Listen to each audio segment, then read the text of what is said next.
Welcome to Danimal's House, everyone. Today we're going to take a look at how a 320 loader goes on and off of a John Deere 3039 tractor. Let's take a look.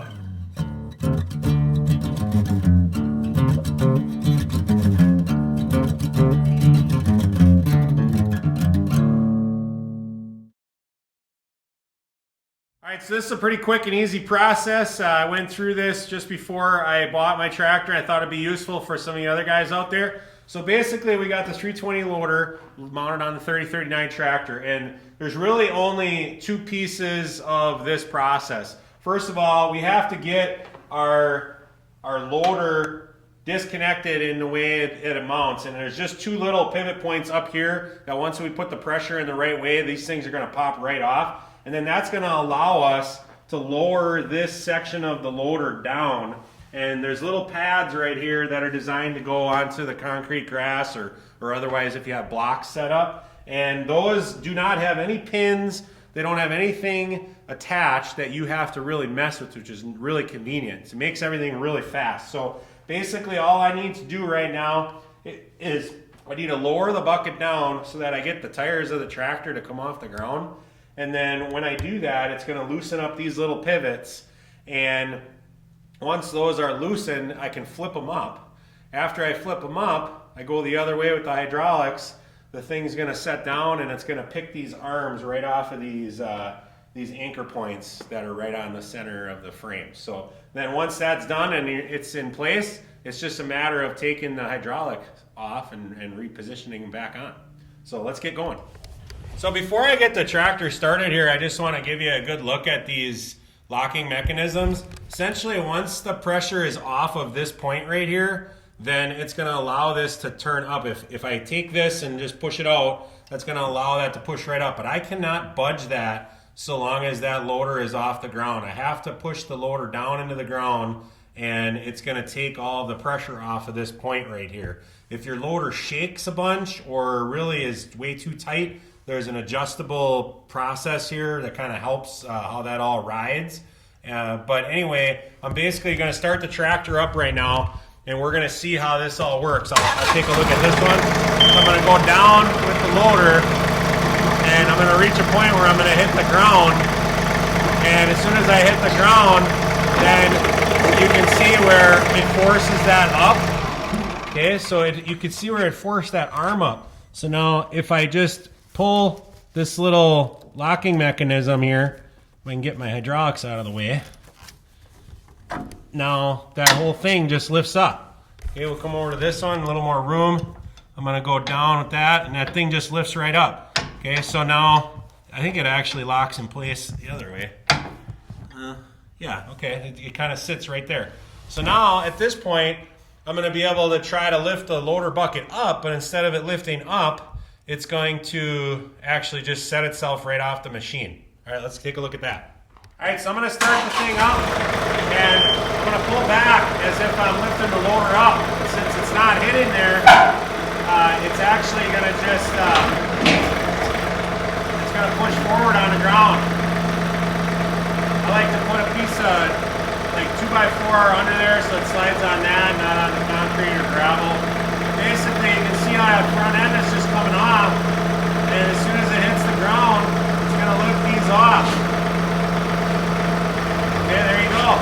So the thing just lifted off right there, and basically I'm almost disconnected at this point. So if I were to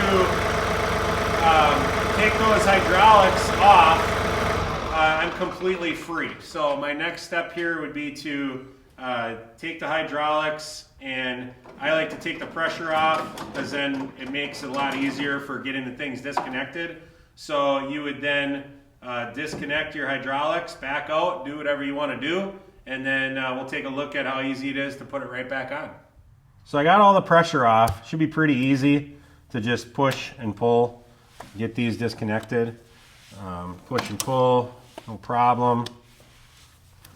As long as you kind of know the little tricks that make things easier for you, you can really save a lot of fighting out there on all of these machines. So now I got this disconnected. I can just set this relaxed however I need it to be, and then we'll go ahead and back this thing out.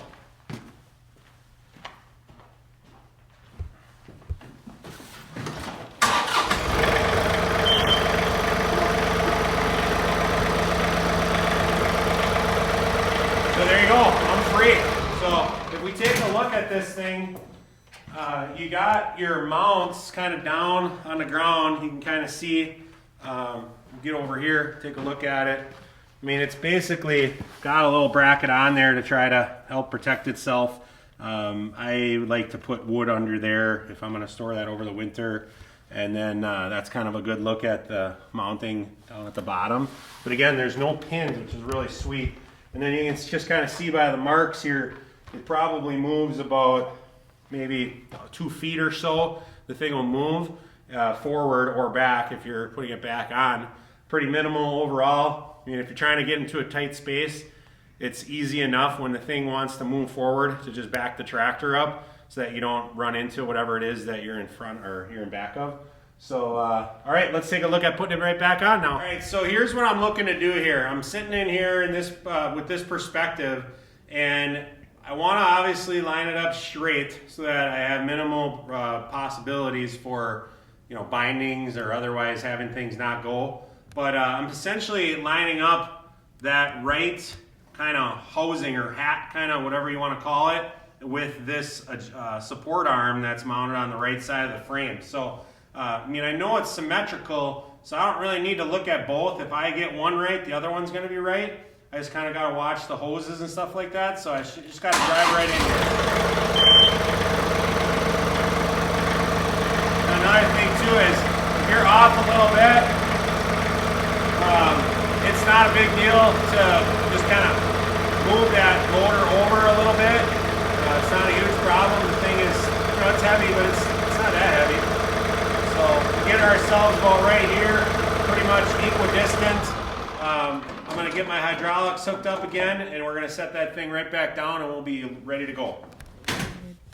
All right, so I'm just taking a look here. I just want to make sure I got this clean. I mean, the more dirt you have in your system, the more your hydraulic pump is going to have to work, or potentially you could have pieces that get that are binding or something. So basically, you just want to make sure that stuff is clean. I always attach the stuff right away, like I mean, it doesn't matter, but like those little plastic pieces, I just try to get those attached one by one. So I just kind of get it in there, and then I got to push with my palm to really get that to lock in. I mean, it's kind of crooked angles working on this stuff. You get better at it the more you do it. Sometimes you got to really fight it. I will say that if you're fighting it big time, you probably have too much pressure right here. Okay, when you push down on this, that's really supposed to be free. If you push down on this and it's super firm and you can't get anything to spit out, it means it's under pressure.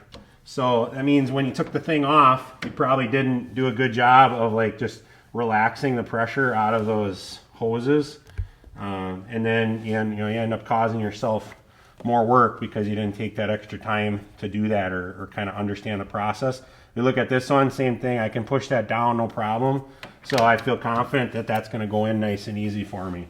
So we are all connected with our hydraulics right now. Time to set the thing back down. All right, so my hydraulics are connected. I feel good about how I'm lined up here. I might have to shimmy it just a little bit to the right, but that's not a big deal if I end up having to do that. So my goal really is to just set these connections to the point where they fall together. I would definitely not recommend fighting it. You just need to kind of wiggle and jiggle with it and wait for it to go into its spot, and everybody's life will be better that way. So just kind of, I'll push forward. That's going to get me to go down. And I must have got hung up somewhere somehow, so that just kind of fell pretty quick. I'm going to go ahead a little.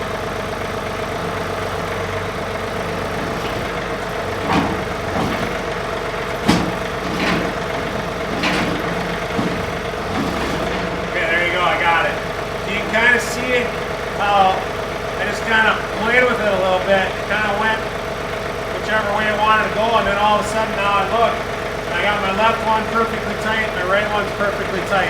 Okay, now I'm going to push forward, and that front bar is going to come up, and at a certain point, it's going to bring my tires off the ground. It's going to hit. Okay, so I got my tires off the ground. Now all I've got to do is just drop these two little spacer thingies in here, that's it. Done. Okay, my loader's on. I'm ready to go. I got full function. I'm all set to go. All right, I hope you enjoyed this episode today. If you liked it, please click. If you haven't already, please subscribe. Otherwise, we'll see you on the next episode of Danimal's House.